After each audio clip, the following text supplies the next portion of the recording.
Hi everyone. Before we dive in, a quick favor. If you enjoy content like this, please hit the subscribe button. It's free, supports the channel, and makes sure you never miss out on amazing videos. All right, let's get started.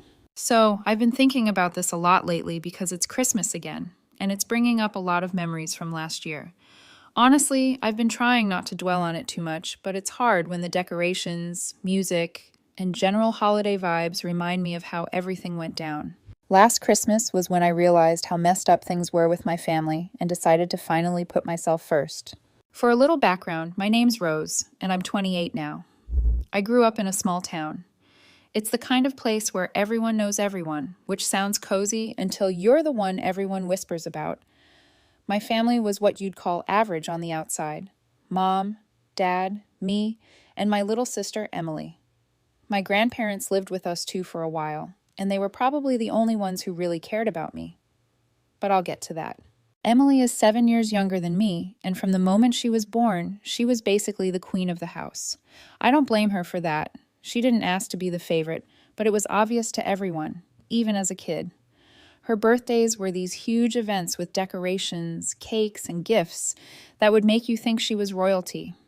Meanwhile, my birthdays were combined with Christmas, since mine is a few days before. One gift, usually something useful like a notebook or socks.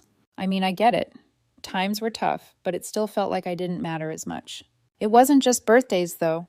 When Emily joined the debate team in high school, my parents were at every competition, cheering her on. But when I played my last basketball game as a senior, they didn't even show up.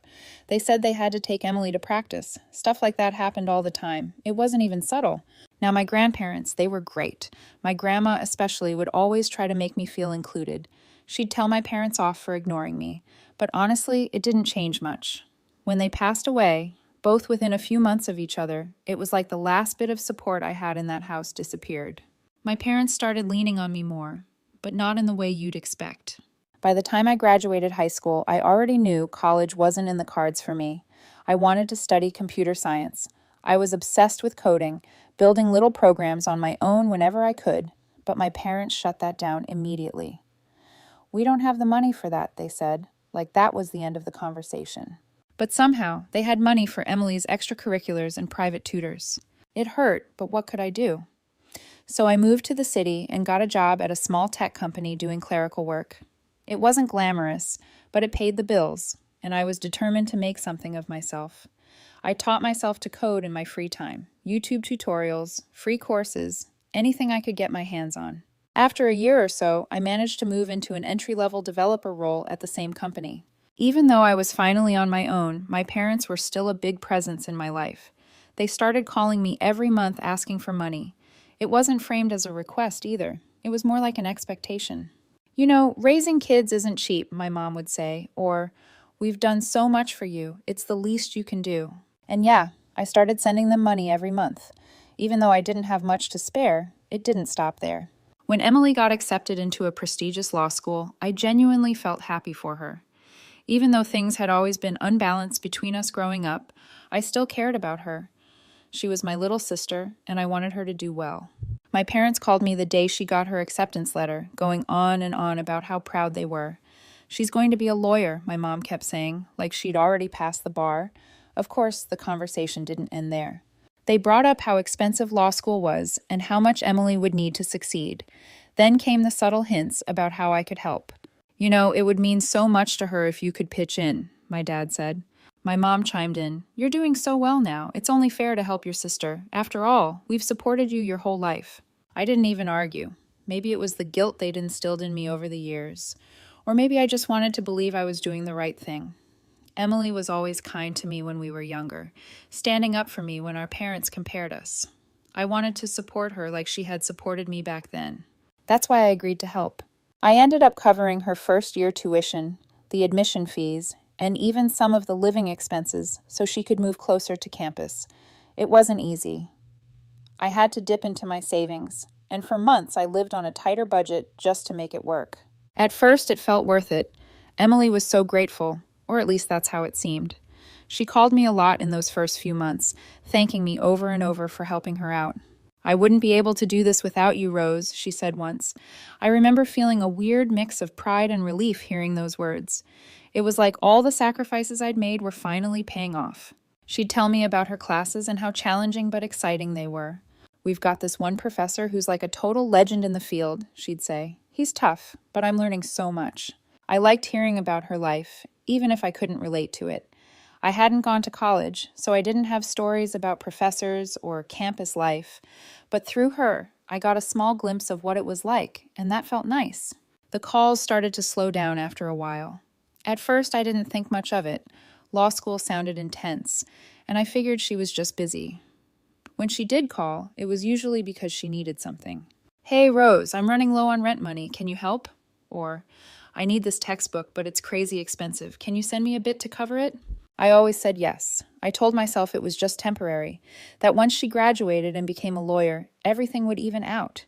She'd pay me back, and maybe our parents would finally start treating me with some respect too. But then her tone started changing. The gratitude from earlier in the year was gone, replaced with this expectation, like it was my duty to help her. There was no thank you anymore. Just a quick acknowledgement before she hung up. When I tried to ask her how she was doing or talk about my life, she seemed distracted, like she couldn't wait to get off the phone. Yeah, I'm fine, Rose. Anyway, about that rent money." I didn't know how to bring it up without sounding petty, so I let it slide. But it started to eat at me. I'd be sitting at my desk at work, thinking about how much I was sacrificing for her while she barely acknowledged it.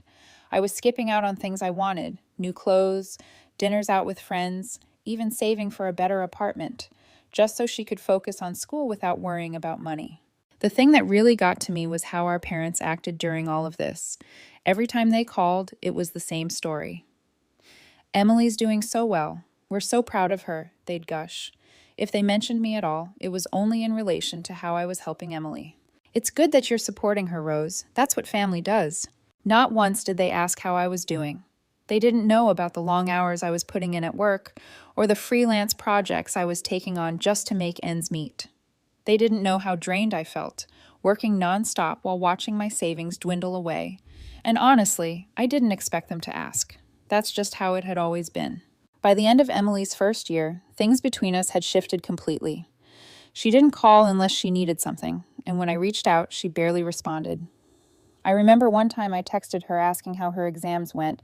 She replied a day later with a single word, "Good." No follow-up, no details. It felt like I was talking to a stranger. I started to resent her, but I didn't know how to deal with it.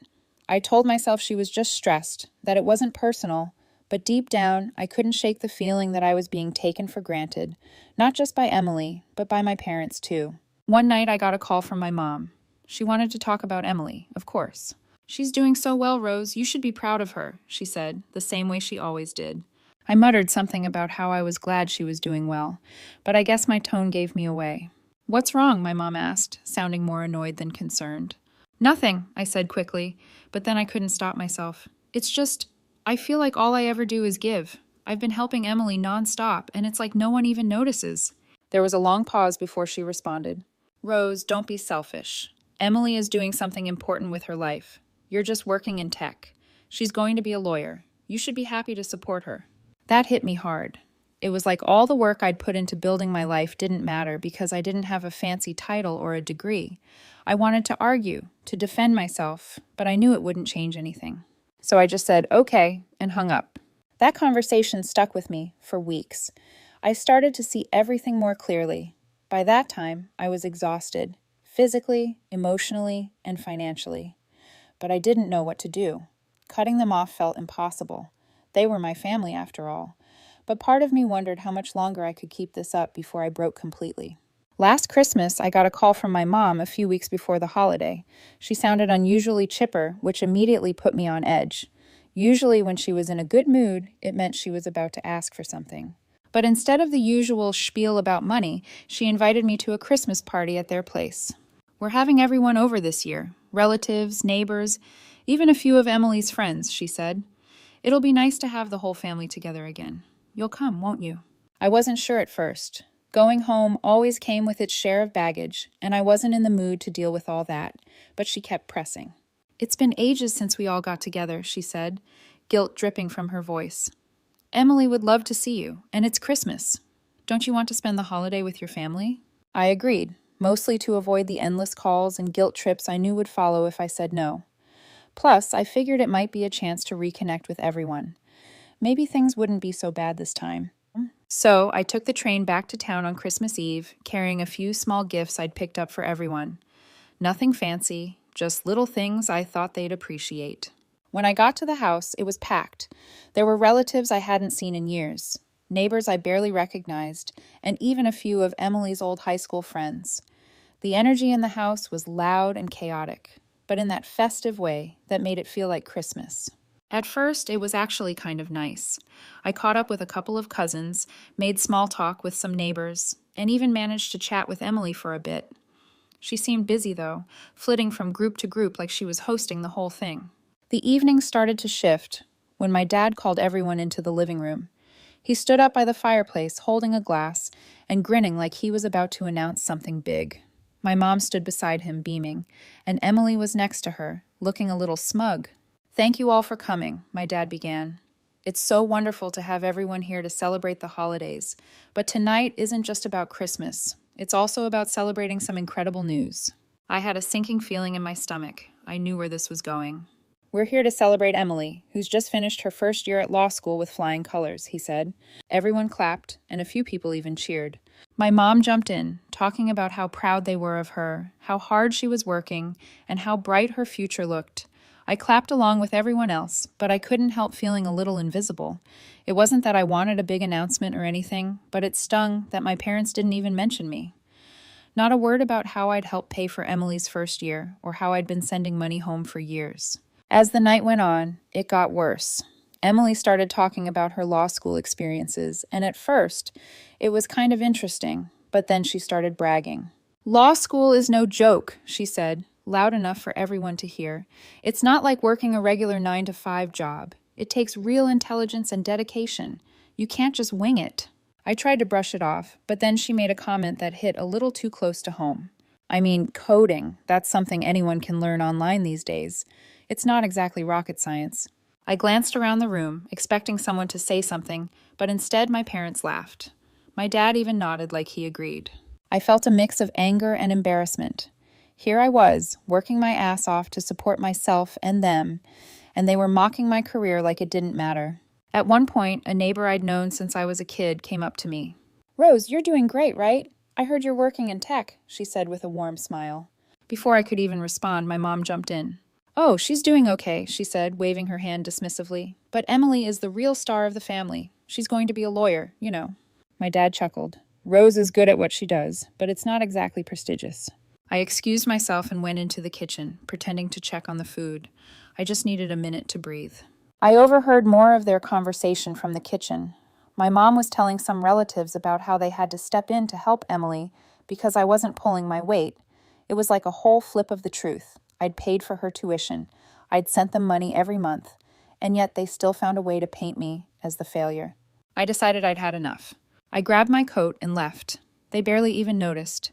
Emily was too busy basking in the attention, and my parents were too busy talking about how amazing she was. After that Christmas party, something inside me just switched off. It wasn't like one of those dramatic, life-changing realizations you see in movies. It was more like a slow, sinking realization that I couldn't keep living like this. For years, I'd been bending over backward for my family, constantly trying to be good enough. And for what? To be laughed at behind my back. To be treated like an afterthought. The day after Christmas, my phone started buzzing nonstop. First it was my mom, then my dad, and eventually Emily chimed in too. They all wanted to know why I had left the party early. "You didn't even say goodbye to anyone," my mom texted, as if that was the worst thing I had done. I ignored the messages at first. I needed some space to think. But the calls kept coming, and eventually I picked up when my mom called again. I figured I'd just tell her the truth. "Why did you leave like that, Rose? It was rude," she said as soon as I answered. I took a deep breath. "Mom, I left because I'm tired. I'm tired of being treated like I don't matter. I've been helping you guys for years, and all I hear is how I'm a disappointment. At the party, you and Dad were laughing about me. What's the point of helping if that's how you see me?" There was a long pause on her end. Then she sighed, like I was the one being unreasonable. "Rose, you're overreacting. You know how proud we are of Emily. She's doing something really impressive, and we just want to celebrate her achievements. It's not about you." "Exactly. It's never about me," I said, my voice shaking. "You didn't even mention me at the party. Not once. And when people asked about me, you brushed it off like my career doesn't matter. I'm done feeling like this. I'm done sending money. You can figure it out without me." Her tone changed immediately. "Rose, don't be ridiculous. You can't just stop helping. We've done so much for you, raised you, supported you. This is what family does. We all chip in." I couldn't help but laugh at that. "Really? Because it doesn't feel like a team effort, Mom. It feels like I'm the only one chipping in while you and Dad sit back and praise Emily for being the perfect child." She started to argue, but I cut her off. "I'm serious, Mom. I'm done. Don't call me asking for money anymore." Then I hung up before she could say anything else. The calls didn't stop, of course. Over the next few days, my dad tried calling, but I didn't answer. Emily sent me a text saying, "You're really putting a strain on Mom and Dad right now. This is selfish, Rose." That one hurt more than I expected. I stared at the message for a long time, trying to decide if I should reply. Eventually, I did. "Selfish? Really? If anyone's selfish here, it's you." Her response came almost immediately. "I didn't ask you to pay my tuition. You chose to do that. Don't blame me for your decisions." That was the moment I realized just how far apart we'd drifted. After that, I blocked her. I knew it wasn't a permanent solution, but I couldn't deal with her attitude anymore. The first month after I stopped sending money was strange. I kept expecting my phone to ring with another guilt trip or angry message, but it was quiet, too quiet. Honestly, at first, I felt guilty. I'd been supporting them for so long that it felt wrong to just stop, even though I knew I had every right to. My parents didn't give up easily. After a few weeks of silence, they started reaching out through other people. My aunt called me one night, clearly uncomfortable with the whole thing. "Rose, I don't want to get in the middle of this, but your mom is really upset. She says you're refusing to help them. What's going on?" I sighed. "Aunt Judy, I'm just done. They've been taking advantage of me for years, and I can't do it anymore. I'm not their bank. If they're upset, that's on them." She didn't argue with me, which I appreciated. "I understand," she said after a moment. "But they're struggling, Rose. You might want to think about helping them, even just a little." I thanked her for the advice, but I didn't take it. I'd already made up my mind. The thing is, once you stop giving in to people who take you for granted, you start to see things more clearly. I started thinking about all the times I'd bent over backward for my family and how little they'd done in return.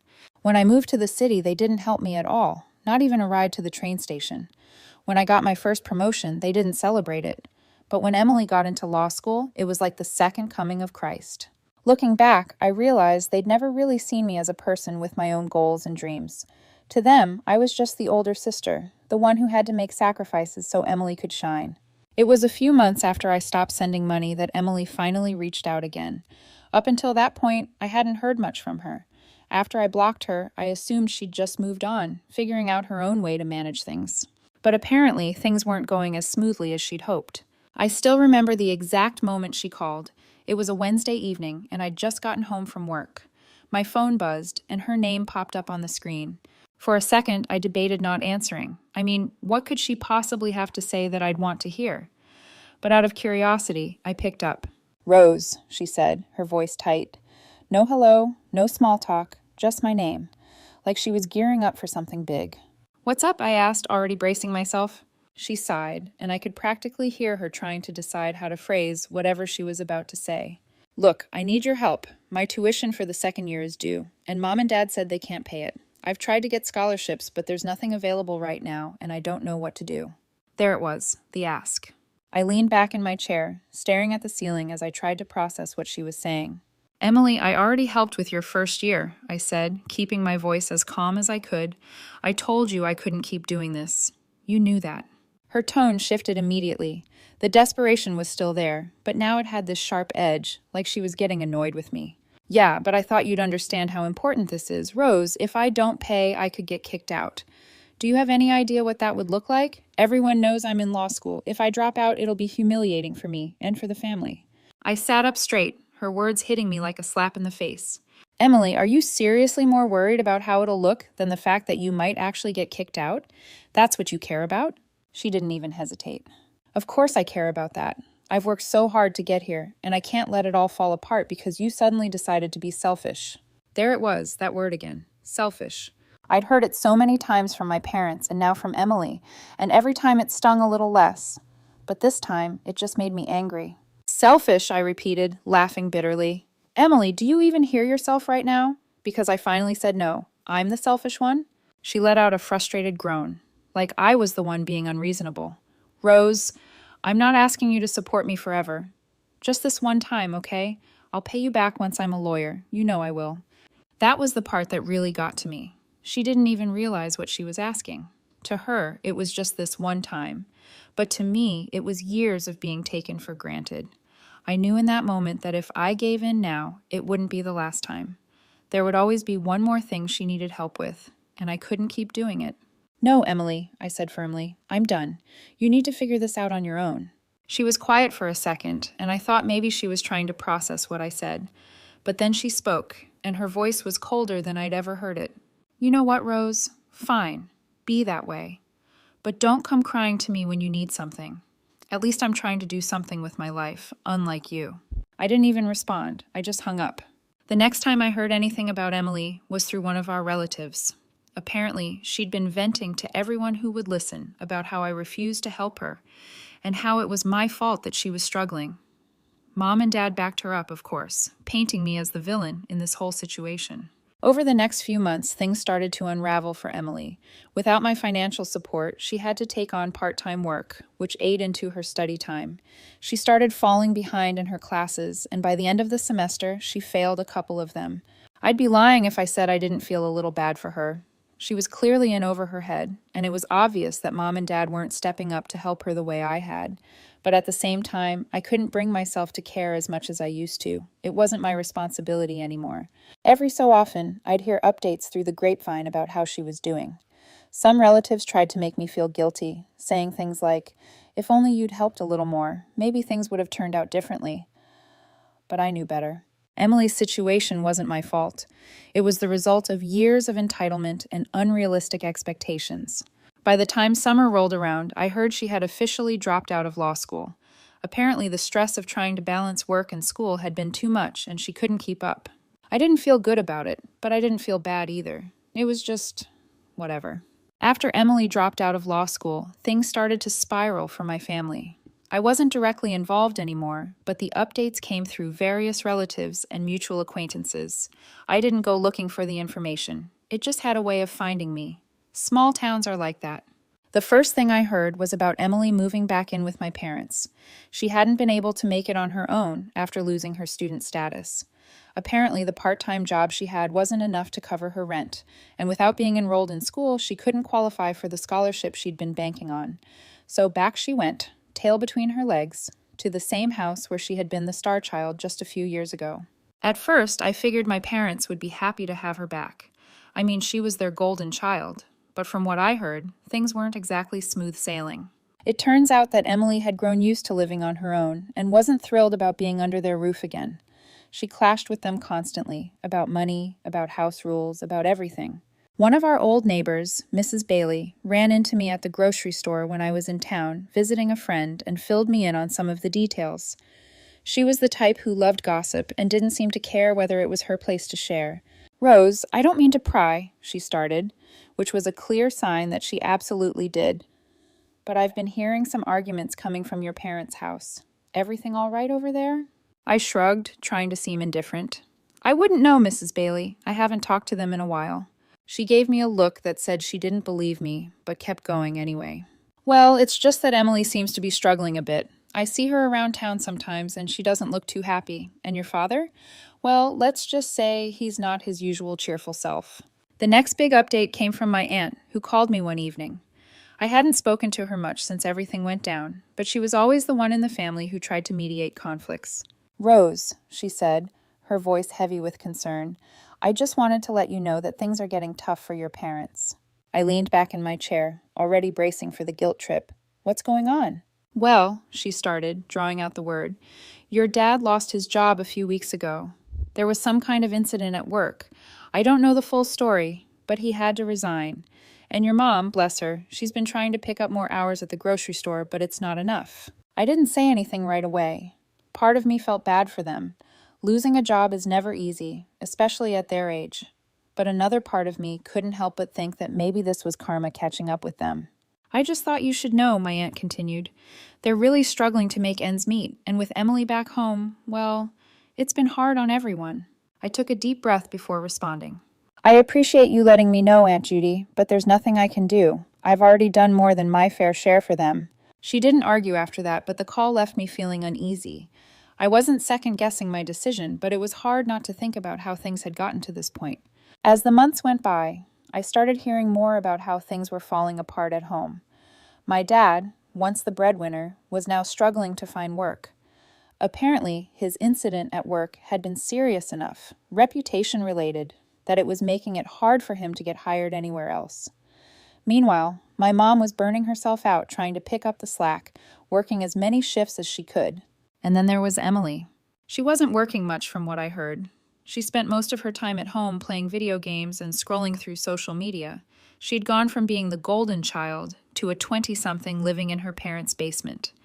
And I could only imagine how that was affecting her ego. It wasn't long before the neighbors started noticing the tension. Mrs. Bailey wasn't the only one who'd heard the arguments. Apparently, they were loud enough to draw attention from half the street. One of my cousins told me that my dad and Emily got into it one night, screaming at each other so loudly that someone actually called the police. They didn't do anything, my cousin said when he told me about it. But it's pretty bad over there, Rose. I don't blame you for keeping your distance. The final straw came when my dad tried reaching out to me directly. He called from an unfamiliar number, probably because I'd blocked him on his usual one. At first, I didn't recognize his voice. It was tired, like he'd aged 10 years in just a few months. Rose, he said, his tone softer than I expected. I know we've had our differences, but I need to talk to you. It's important. I didn't say anything right away, waiting to see where he was going with this. We're in a bit of a tight spot, he continued, and I was wondering if you could help us out, just until I get back on my feet. I closed my eyes, trying to keep my frustration in check. Dad, I've already told you. I'm done. I can't keep bailing you out. I'm not asking for much, he said quickly. Just enough to cover the bills for a couple of months. Please, Rose, we're your family. That word again. Family. It was always their go-to when they wanted something. I'm sorry, I said, my voice firmer than I expected. He tried to argue, but I hung up before he could get too far. I knew if I let him keep talking, I'd start to feel guilty again, and I couldn't afford to go down that road. Now, it's been almost a year since I cut ties with my family, and honestly, I feel like a completely different person. When I think back to where I was last Christmas, stressed, broke, and constantly worried about disappointing people who never seemed to care about me, I can hardly believe how far I've come. It's not like everything is perfect now, but for the first time in my life, I feel like I'm in control. After I stopped sending money to my family, I suddenly had all this extra breathing room financially. It was strange at first. I'd been living paycheck to paycheck for so long that I didn't even know what to do with the extra money. For the first few months, I saved as much as I could, just in case something unexpected came up. But as my savings grew, I realized I could finally start doing things for myself. Small things at first. A better chair for my desk, some new clothes, little upgrades to my apartment.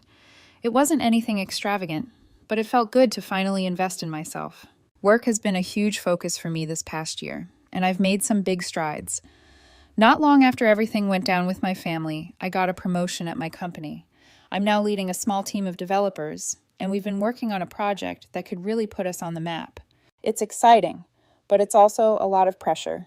The funny thing is, I'm handling the pressure better than I ever thought I could.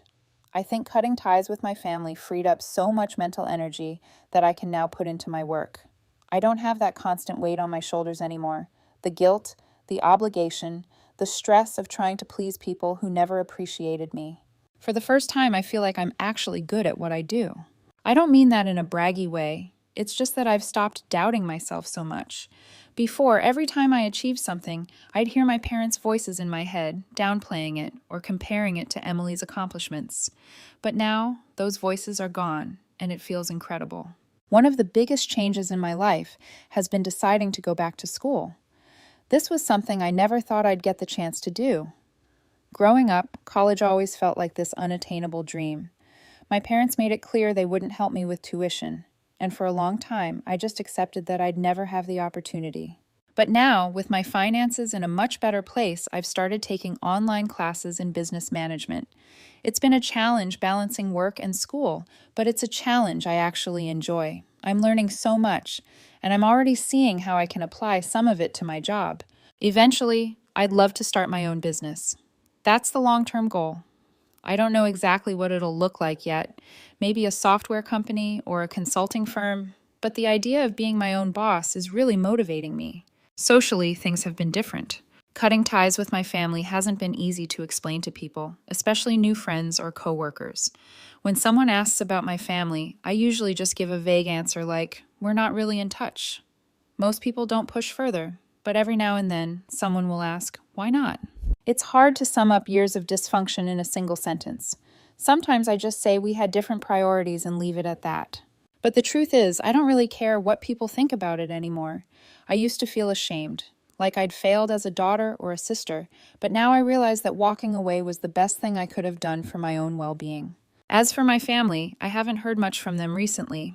For a while, there were the occasional guilt trips through relatives, my aunt calling to say my mom was struggling, a cousin asking if I'd consider helping Emily out again, but eventually those calls stopped. From what I've gathered, things haven't improved much for them. My dad still hasn't found steady work, and my mom is working even more hours to keep the house running.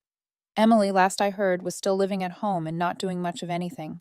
It's sad, in a way. I don't wish them harm, but I also don't feel responsible for their choices anymore. They made their bed, and now they have to lie in it. If there's one thing I've learned through all of this, it's that you don't owe anyone your peace. Sometimes the best thing you can do is walk away, even if it feels like the hardest choice in the moment. So yeah, that's where I am now. It's not perfect, and it's not easy, but it's mine. And honestly, that's all I've ever wanted.